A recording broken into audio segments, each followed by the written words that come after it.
ఇక్కడ సత్యనారాయణ వ్రతం జరుగుతుంది. అరుంధతి శ్రీకర్లు కూడా ఉన్నారు. ఈ శుభ సందర్భంలో మనమంతా చాలా హ్యాపీగా ఉందాం. మీరు కూడా రండి డాడీ. బాబుని మీరే ఇక్కడికి తీసుకురండి.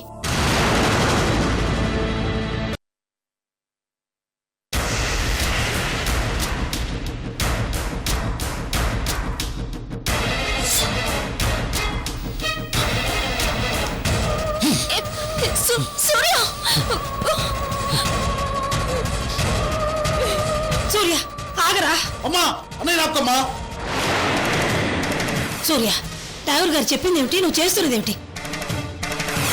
అమ్మా దీన్ని చూస్తుంటే నాకు కంపరం ఎక్కిపోతుంది. ఇది చేసిన పనులు తలుచుకుంటుంటే దీన్ని ముక్కలు ముక్కలుగా నరికేయాలనిపిస్తుంది. నేను చెప్పేది వినరా. ఆగరా, ఆగు. ఇట్రా.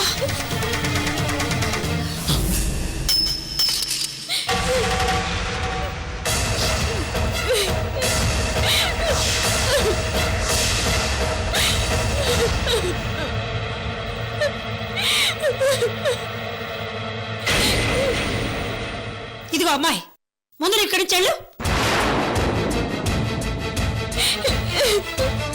ఏంటి ఇంకా చూస్తున్నావు? ప్రాణాలతో బ్రతికిపోయావు, వెళ్ళిక్కడి నుంచి. అసలు నేను చేసిన తప్పేంటి? ఎందుకే ఇంకా దొంగ నాటకాలాడతావు? నా బిడ్డను నాకు దూరం చేయాలని చూస్తావా? వాడి ప్రాణాలు తీయాలని చూస్తావా? నువ్వు అసలు తల్లివేనా?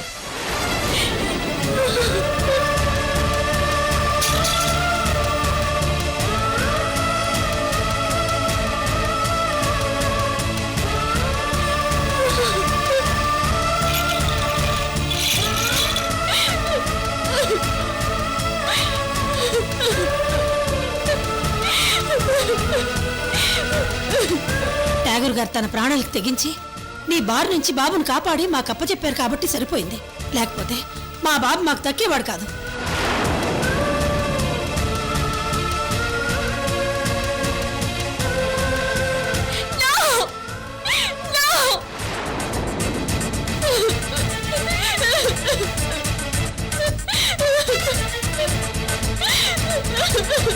బాబు విషయంలో ఆ ఠాగూర్ మీకు చెప్పిందంతా అబద్ధం.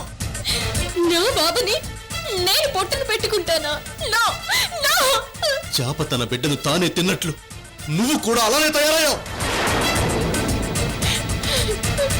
బిడ్డను వదిలించుకోవడమే నీకు ముఖ్యం.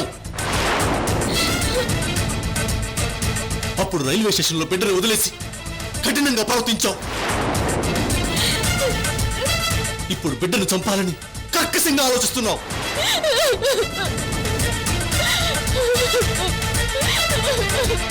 అసలు నీలాంటి ఆడది ఈ లోకంలో పుట్టకూడదు.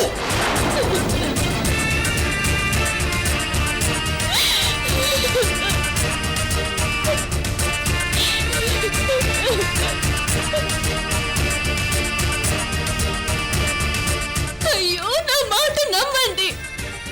ఆ ఠాగూర్ మాటల్ని నమ్మి మోసపోకండి.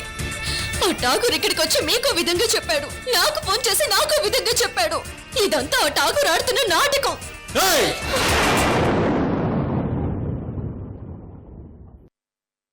ఆయన గురించి ఒక్క మాట తప్పుగా మాట్లాడను నేనేం చేస్తానో నాకు తెలియదు. ఆయన చెప్పింది పచ్చి నిజం. నువ్వొక హంతకురాలివి.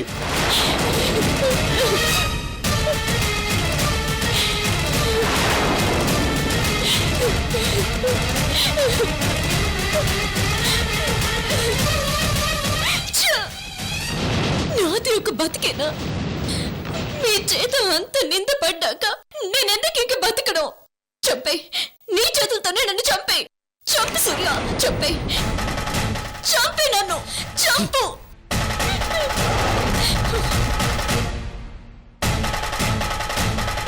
సరే, నేనే చచ్చిపోతాను.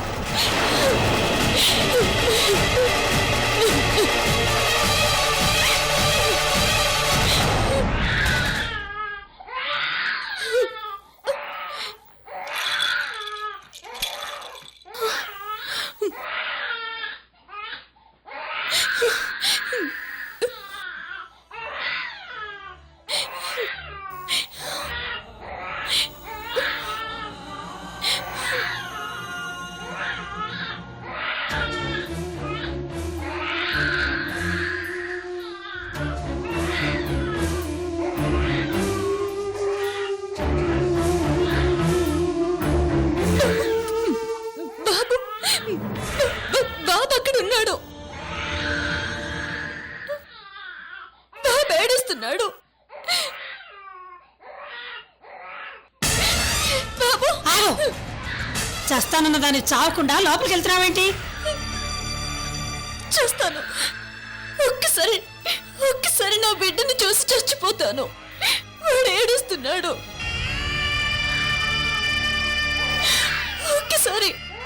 ఒక్కసారి నా బిడ్డను నాకు చూపించండి ప్లీజ్.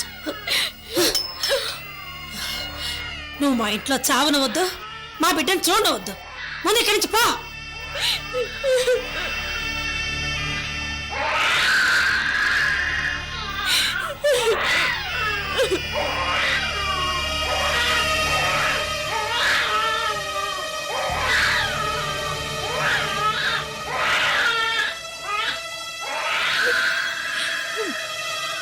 ఈ తల్లి మాట వినగానే వాడు ఏడుస్తున్నాడు. వాడిని ఒక్కసారి చూస్తాను ప్లీజ్. ఒక్కసారి వాడిని చూస్తాను. అక్కర్లేదు. ఇక నీ దృష్టి వాడి మీద పట్టడానికి వీల్లేదు.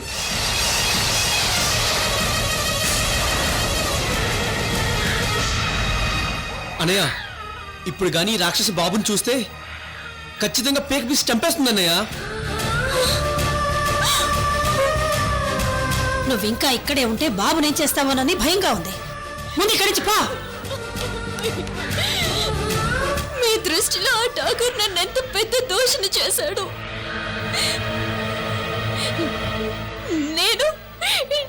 నేను పిల్లాన్ని చంపేదల్లా కనిపిస్తున్నానా?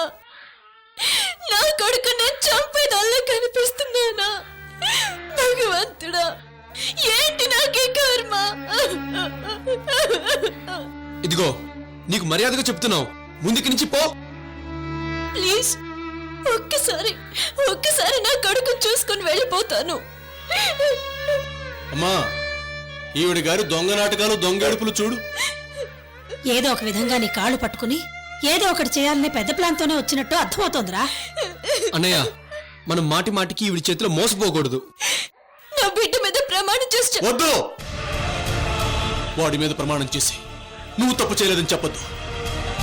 వాడిని అలా చంపలేకపోయినా ఇలా చంపుదామని చూస్తున్నావా? ఒరే సూర్య, ఈ రాక్షసిని చూసావా? తను చేసిన తప్పుని కప్పిపుచ్చుకోవడం కోసం నీ కొడుకు మీదే ప్రమాణం చేసి నేనే తప్పు చేయలేదని చెప్తోంది. పోతే పోయేది నీ కొడుకే కదా అని ఈవిడ లెక్క. చూసావా ఎలాంటి ఆడదావు? ఒక పక్క కన్నీళ్లు కారుస్తూ ఎంత క్రూరంగా ఆలోచిస్తున్నావే. అయ్యో, నా కన్నీళ్ళు చూసైనా నా బాధను ఎవరు అర్థం చేసుకోవడం లేదే. ఏ మెడికల్ స్టోర్ నుంచి గ్లిజరిన్ కొనుక్కొచ్చావు? ముందు నువ్వు ఇక్కడి నుంచి పో. పో.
నైమసారణ్యమున కూడి ఉన్నవారే గౌతముని చూచి ఈ విధంగా అంటున్నారు. రతేన తపసాం కింవా ప్రాప్యతే వాంఛితం బలం.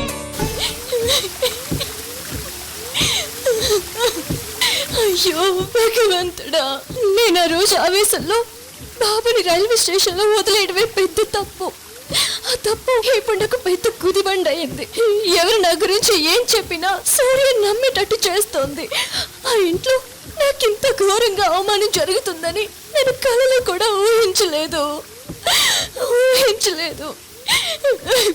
నా మోహన ఆ దేవుడి లాంటివన్నీ రాసి పెట్టాడు.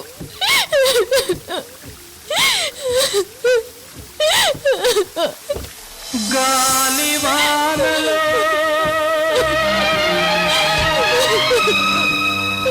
వాన నీటిలో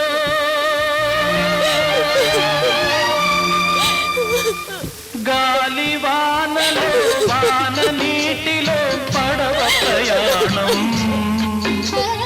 తీరమెక్కడో గమ్యమేమిటో తెలియదు పాపం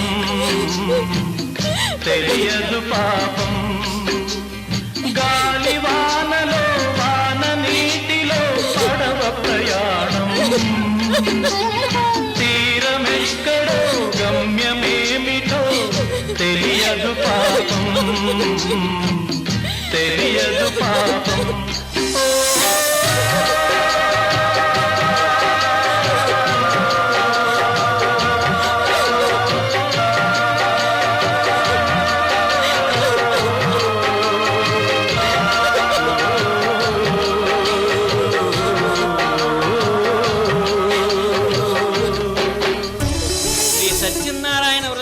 ద్వితీయోధ్యాయ ప్రారంభ. దుఃఖితం బ్రాహ్మణం దృష్ట్వా భగవాన్ బ్రాహ్మణ ప్రియ వృద్ధ బ్రాహ్మణ రూపస్థం పప్రచ్యోదిమాదరేత్. ఓ మునిశ్రేష్ఠులారా, పూర్వం ఈ వ్రతం ఆచరించిన వారి కథ చెప్తున్నాను, శ్రద్ధగా వినండి. పూర్వం కాశీనగరమున ఒక బ్రాహ్మణుడు ఉండేవాడు. అతని మిగులు దరిద్రుల గురించే అన్నవస్త్రములు లేక ఆకలితో బాధపడుతూ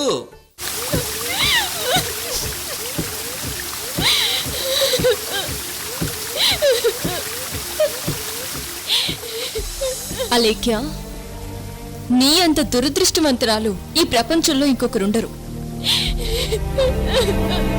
ఏడు ఏడు అలేఖ్య, బాగా ఏడు. ఏం పర్వాలేదు, నువ్వు ఎంత ఏడ్చినా నీ కన్నీళ్ళు ఈ వర్షం నీళ్లలో కలిసిపోతాయి. ఏడు, బాగా ఏడు. ఆకాశం ఋతువుల ప్రకారం మాత్రమే వర్షాన్ని కురిపిస్తుంది. అది వర్షాకాలం మాత్రమే వర్షిస్తుంది. కానీ అలేఖ్య, నీ కళ్ళల్లో కన్నీళ్లకి కాలం లేదు. అన్ని కాలాల్లోనూ నీ కళ్ళు వర్షిస్తూనే ఉంటాయి. నీ ముఖానికి ఎప్పుడు సుఖం లేదు అలేఖ్య.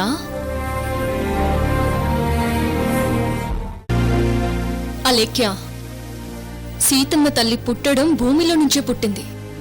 మెట్టినింటికి వెళ్ళింది.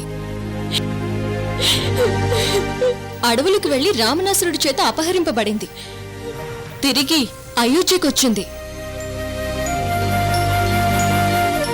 భర్త చేత అనుమానించబడింది. అవమానంతో మళ్ళీ అడవులకు వెళ్ళింది. ఏ రోజు సీతమ్మ తల్లి సుఖపడలేదు. ఎప్పుడూ ఆ తల్లి కళ్ళల్లో కన్నీళ్లే. ఆ సీతమ్మ తల్లికి నీకు తేడా లేదు. అక్కడ రాముడు, ఇక్కడ సూర్య, అంతే. ఇద్దరూ భార్య మీద నింద వేసిన వాళ్లే. ఆ సీతమ్మ తల్లి ఏ పృథ్వీ నుంచైతే పుట్టిందో ఆ పృథ్వీ తల్లే తన కూతురు పడుతున్న కష్టాలు చూడలేక తన బిడ్డని తనలో కలిపేసుకుంది. నీ జీవితానికి కూడా సీతమ్మ తల్లి జీవితంలో వచ్చిన లాంటి పరిష్కారమే ఏదో ఒకరోజు వస్తుంది అలేఖ్య. అయినా దాని గురించి నువ్వెదురు చూడడం తప్ప ఏం చేయగలవు? నువ్వేమీ చేయలేవు.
హలో అలేఖ్య, చెప్పక్క.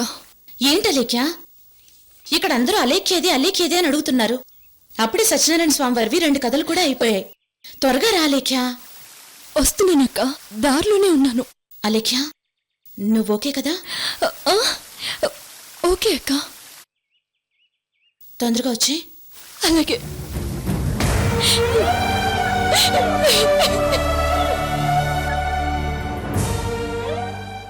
ఎంత దీక్ష పూనినావమ్మా, గుండెలో నిప్పులే నింపినావమ్మా.